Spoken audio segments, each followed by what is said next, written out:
শুধু কল্লাটা আসছে 1000 বছরের উপর হয়েছে। এখন ওনা এখানে আসছে যে আমরা হিন্দু পরিবার ছিলাম, আমাদেরকে ওনা কলিমার দাওয়াত দিয়ে কলিমা পরে মুসলমান বানাইছে। সম্মানিত দর্শক, দেখতে পাচ্ছেন আমার পেছনে রয়েছে কেল্লা শাহ রহমতুল্লাহ আলাইহি মাজার শরীফ। আসসালামু আলাইকুম, স্বাগতম জানাচ্ছি নতুন আরেকটি ভিডিওতে। আজকে আমরা যাচ্ছি ব্রাহ্মণবাড়িয়া জেলার আখাউড়া উপজেলাতে কেল্লা শাহ রহমতুল্লাহ আলাইহির মাজার শরীফে। কেল্লা শাহ রহমতুল্লাহ আলাইহি সম্পর্কে আপনাদেরকে জানানোর চেষ্টা করব, আর আজকের ভিডিওতে দেখানোর চেষ্টা করব মাজার শরীফের সম্পূর্ণ ভিডিওটি বা সম্পূর্ণ দৃশ্যটি। তো চলেন এখন আমরা আমাদের যাত্রা শুরু করে থাকি। প্রথমে কসবা জয়নগর থেকে আমরা চলে আসি মজলিশপুর, সেখান থেকে আখাউড়া যাওয়ার জন্য সিএনজিতে করে চলে আসি আখাউড়ায়। তারপর একটি অটোরিকশা নিয়ে একদম চলে আসি মাজার গেটের সামনে। মাজারে যাওয়ার সময় দেখতে পাবেন রাস্তার দুপাশে বিভিন্ন ধরনের দোকান। মাজার গেট থেকে মূল মাজারে ঢুকতে 1 থেকে 2 মিনিট হেঁটে যেতে হয়, আর যাওয়ার পথে এই সব দোকান দেখতে পাবেন। কেল্লা শাহ রহমতুল্লাহি আলাইহি, যার আসল নাম হযরত সৈয়দ আহমদ গেসুদারাস রহমতুল্লাহ আলাইহি, যিনি সাধারণ মানুষের কাছে কেল্লা শাহ, কেল্লা বাবা, কেল্লা শহীদ নামে সমধিক পরিচিত, ছিলেন হযরত শাহজালাল রহমতুল্লাহ আলাইহির অন্যতম প্রধান সঙ্গী এবং 360 আউলিয়ার একজন। তার অলৌকিক জীবন ও শাহাদাতকে কেন্দ্র করে মূলত দুটি প্রধান কারামত বা অলৌকিক ঘটনার কথা লোকমুখে এবং ইতিহাসে প্রচলিত রয়েছে। ইতিহাস ও লোকগাথা অনুযায়ী তৎকালীন রাজা গৌর গোবিন্দের একটি আশ্চর্য কূপ ছিল, যা জীবন কূপ নামে পরিচিত ছিল। সম্মানিত দর্শক, দেখতে পাচ্ছেন আমার পেছনে রয়েছে কেল্লা শাহ রহমতুল্লাহ আলাইহি মাজার শরীফ। আপনাদেরকে দেখানোর চেষ্টা করব কেল্লা শাহ রহমতুল্লাহ আলাইহি মাজার শরীফের সম্পূর্ণ দৃশ্য। এটি হচ্ছে সেই কেল্লা শাহ রহমতুল্লাহ আলাইহি শরীফের মাজার শরীফ, যেখানে সকল ধর্মের মানুষ জিয়ারত করার জন্য আসে, এখানের সওয়াব গ্রহণ করার জন্য আসে। যুদ্ধে তার কোনো সৈন্য মারা গেলে সেই কূপে ফেলবা মাত্র সে পুনরায় জীবিত হয়ে উঠত। এর ফলে মুসলিম বাহিনীর পক্ষে যুদ্ধে জয়লাভ করা কঠিন হয়ে পড়েছিল। হযরত শাহজালাল ইয়ামিনী রহমতুল্লাহ আলাইহি ধ্যানে জানতে পারেন যে এই কূপের অলৌকিক ক্ষমতা বা জাদু নষ্ট করা পর্যন্ত যুদ্ধে জয় সম্ভব নয়। কিন্তু ওর সমস্যা ছিল, সেই কূপটি পাহারা দিচ্ছিল 40 জন বিবস্ত্র নারী। দর্শক, আমার পিছনে দেখতে পাচ্ছেন এটি সেই কেল্লা শাহ মাজার শরীফ, অর্থাৎ এখানে হযরত সৈয়দ আহমদ গেসুদারাস রহমতুল্লাহ আলাইহির কল্লা শাহিত আছে, যেখানে মানুষ যে নিয়ত নিয়ে আসে সেই নিয়ত কবুল হয়ে যায়। আল্লাহ তাআলা এই আল্লাহর ওলির উসিলায় তাদের দোয়া কবুল করে নেন। যার কারণে কোনো আউলিয়া সেখানে যেতে রাজি হচ্ছিলেন না।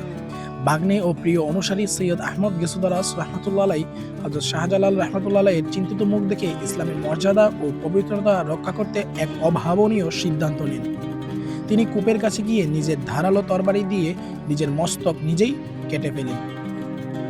মস্তকবিহীন রক্তাক্ত দেহে তরবারি হাতে যখন কূপের দিকে এগিয়ে যায়, তখন পাহারারত নারীরা ভয়ে দিকবিদিক পালিয়ে যায়। এরপর মস্তকবিহীন দেহ থেকে পবিত্র রক্ত কূপের পানিতে পড়ার সাথে সাথেই সেই জীবন কূপের সমস্ত অলৌকিক ক্ষমতা চিরতরে নষ্ট হয়ে যায়। এরপর কল্লাবিহীন দেহটি হযরত শাহজালাল রহমতুল্লাহ আলাইহি এর পায়ের কাছে এসে লুটিয়ে পড়ে এবং প্রাণত্যাগ করে। তার দেহটি সিলেটে দাফন করা হয়। আমি এখন আছি কেল্লা শাহ রহমতুল্লাহ আলাইহি মাজার শরীফের একজন খাদেমের সাথে। আমি আপনাদেরকে জানানোর চেষ্টা করব এই মাজার শরীফের মধ্যে ওনার শরীর সাহিত্য আছে না শুধু কল্লা শরীফ, ওনার থেকে জানার চেষ্টা করব। আসলে অনেকের মধ্যে ভুল ভ্রান্তি থাকতে পারে, যেখানে ওনার সম্পূর্ণ শরীর মুবারক সাহিত্য আছে। তো আজকে সেটি ভুল ভাঙার জন্য আপনাদেরকে জানানোর চেষ্টা করছি একজন ব্যক্তি থেকে এখানে সম্পূর্ণ আসলে কি রয়েছে, ওনার কেল্লা শরীফ না ওনার সম্পূর্ণ শরীর মুবারক। রবি, কেমন আছেন? হ্যাঁ, ভালো আছি, ইনশাল্লাহ ভালো আছি। আচ্ছা, এখানে আপনার শুধু শরীর আছে না শুধু কল্লা শরীফ আছে? শুধু কল্লা। শাহ সৈয়দ আহমদ গেসুদারাস প্রকেশ্বর সাবির কল্লা শহীদ, শুধু কল্লাটা আসছে 1000 বছরের উপর হয়েছে। এখন ওনা এখানে আসছে যে আমরা হিন্দু পরিবার ছিলাম, আমাদেরকে ওনা কলিমার দাওয়াত দিয়ে কলিমা পরে মুসলমান বানাইছে। এরপরে আপনার এখানে মাজার হয়েছে, এখানে কার্যক্রম লক্ষ লক্ষ ভক্তবৃন্দ এখানে আছে।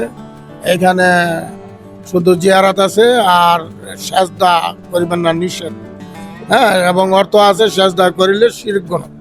আপনারা মাজারে এসে কোনোদিন সেজদা করিবেন না। আমরা অনেক জায়গায় লেখা আছে, বইলা রাখি। হ্যাঁ, যারা ভক্তবৃন্দ আছে জিয়ারত করতেছে এবং আসা যাওয়া করতেছে। আচ্ছা, আপনারা আসলে ওনার থেকে শুনতে পাচ্ছেন কি কি নিষেধ করা হয়েছে এবং ওনার সম্পর্কে ছোট্ট একটি ধারণা দেওয়া হয়েছে। তো আপনারা মাজার শরীফ আসলে এই কাজগুলো থেকে অবশ্যই বিরত থাকবেন। দেহ থেকে বিচ্ছিন্ন হওয়ার পর কেল্লা শাহ রহমতুল্লাহি আলাইহি এর পবিত্র মস্তকটি তিতাস নদীর স্রোতে ভাসতে ভাসতে ব্রাহ্মণবাড়িয়ার আখাউড়ার খড়মপুর নামক এলাকায় এসে পৌঁছায়। সেখানে চৈতন দাস নামের এক হিন্দু জেলে ও তার সঙ্গীরা তিতাস নদীতে মাছ ধরছিলেন। হঠাৎ তাদের জালে একটি খণ্ডিত মানব মস্তক আটকে পড়ে।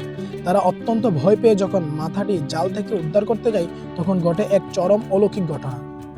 আল্লাহর কুদরতি মস্তকটি বলে, একজন আস্তিকের সাথে একজন নাস্তিকের কখনো মিল হতে পারে না। তোমরা যতক্ষণ পর্যন্ত কালেমা পাঠ করে মুসলমান না হবে ততক্ষণ পর্যন্ত আমার মস্তক স্পর্শ করবে না।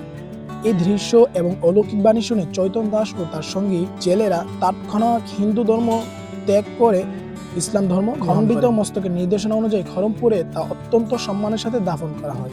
আর এ থেকেই ওনার মাজারের নাম দেওয়া হয় কেল্লা শহীদ রহমতুল্লাহ আলাইহি। বর্তমানে ব্রাহ্মণবাড়িয়ার আখাউড়া উপজেলার খরমপুরের তিতাস নদীর তীরে এই ঐতিহাসিক খরমপুর কেল্লা শহীদ মাজার শরীফ অবস্থিত, যেখানে প্রতি বছর উরুস মুবারকে লাখো ভক্তের সমাগম হয়। সম্মানিত দর্শক, আমাদের সম্পূর্ণ ভিডিওটি দেখার জন্য অসংখ্য ধন্যবাদ জানাচ্ছি। আমাদের ফেসবুক পেজটি লাইক ফলো দিয়ে পাশে থাকার জন্য এবং আমাদের চ্যানেলটি সাবস্ক্রাইব করে সাথে থাকার জন্য অনুরোধ জানাচ্ছি।